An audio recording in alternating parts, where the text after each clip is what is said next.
If you're done getting ambushed by players who seem to appear out of thin air, Condor might be exactly the warden you've been looking for in Highguard. She's not here to chase flashy kills or dominate the damage board, and honestly, that's kind of the point. Condor exists to slow the game down, clean up the chaos, and make the map feel way more readable.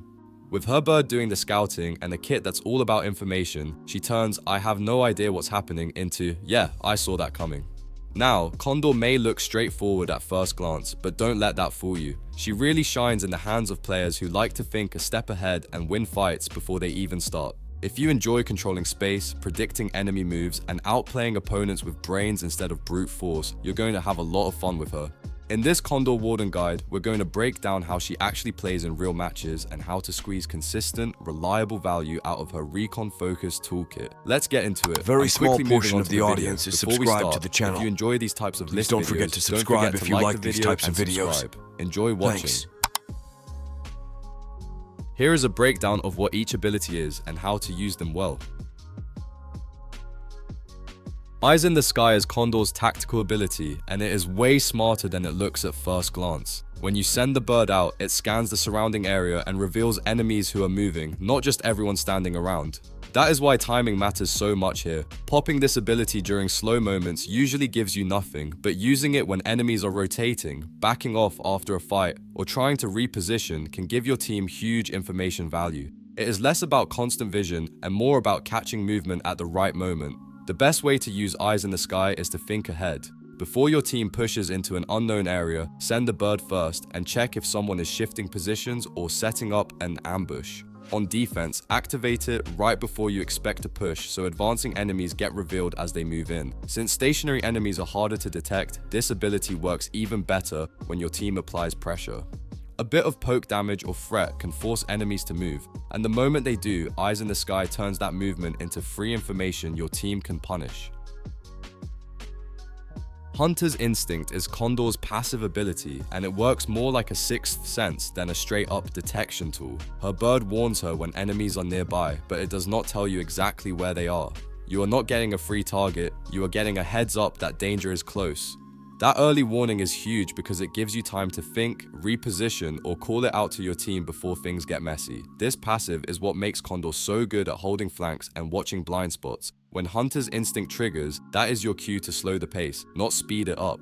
Stop sprinting forward, tighten your positioning, and start checking angles you might normally ignore. Think of it as a signal to get ready for a fight rather than a reason to chase, because players who respect this warning usually survive longer and catch enemies before they catch you. Soaring Guardian is Condor's ultimate ability, and it is one of those tools that does a lot more than it first appears. When activated, Condor launches 3 smoke clouds that block vision while also revealing enemies who move within their paths. That combination is what makes this ultimate so strong, because you are not just hiding your team, you are also gaining information at the same time. It turns normally risky pushes or retreats into controlled plays where you can see more than the enemy expects. The best way to use Soaring Guardian is to think about sightlines and movement. On offense, it is incredible for attacking objectives since you can cut off defender vision and still track where they are moving inside the smoke. On defense, it works just as well for stalling choke points or forcing enemies out of strong positions they want to hold. Enemies either have to sit still and give up space or move through the smoke and reveal themselves, and both outcomes benefit your team. Placement is where this ultimate really shines or completely falls apart. Instead of stacking all 3 smoke clouds in the same spot, spread them across likely paths of travel and key angles. This increases the chance of catching multiple enemies and creates more safe space for your team to move and fight. Good spacing turns Soaring Guardian into a battlefield control tool, not just a flashy smoke drop. When playing Condor, positioning is everything. She works best slightly behind the front line, where you have clear sightlines to safely deploy your abilities while staying alive long enough to keep feeding information to your team. Chasing scans or pushing too far forward usually backfires, because Condor's real value is not raw aggression. It is awareness, consistency, and being alive when your team needs information the most. Communication is what separates a decent Condor from a great one.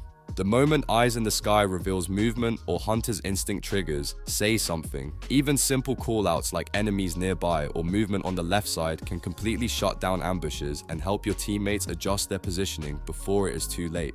Your abilities give information, but that information only matters if your team actually hears it. You also want to play with a bit of foresight. Try to predict where fights will happen and where enemies are likely to rotate from, then use your tactical ability in those areas before your team fully commits. Holding your ultimate ability for big objective fights almost always gives more value than spending it in small skirmishes. Condor rewards players who think ahead and control the flow of the game rather than reacting at the last second.